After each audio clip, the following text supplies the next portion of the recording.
Tingnan niyo na kung anong regalo yan. Oh, washing machine. Si Carol, no?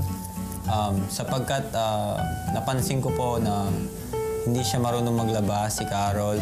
Ngunit ang pagbibigay ng regalong yan ay hindi lang basta-basta makukuha ni Carol. Dahil yan ay may kapalit. Tulad ni Paul Jake, may natanggap din si Tibo mula sa tatlong hari, ang regalo ng pagtitipid sa damit. Ang hirap naman ito kung gusto mong umihi. Yun lang. At kahapon, isang magandang balita rin ang nakuha ni Tibo. Magandang gabi sa'yo. Magandang gabi sa'yo. Oo. Kamusta ka naman?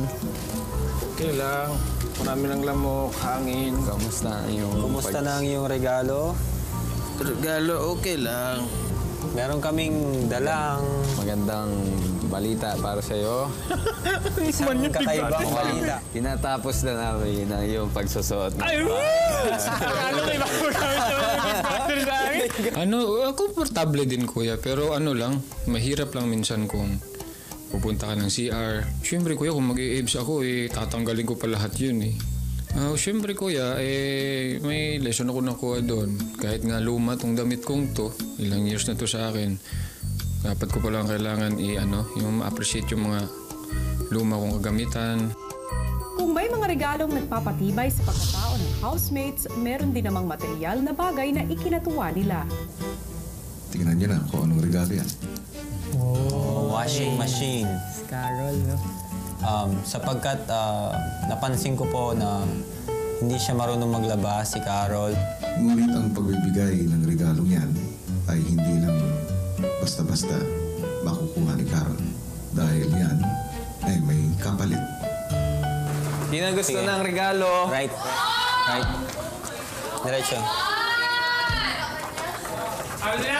Diretso, diretso.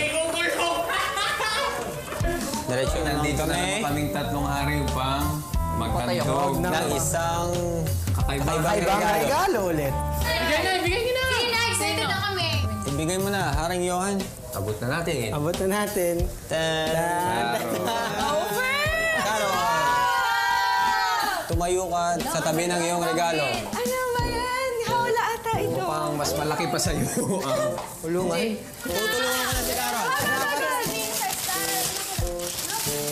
Matagal maglaba si Carol. Sobra. Washing machine.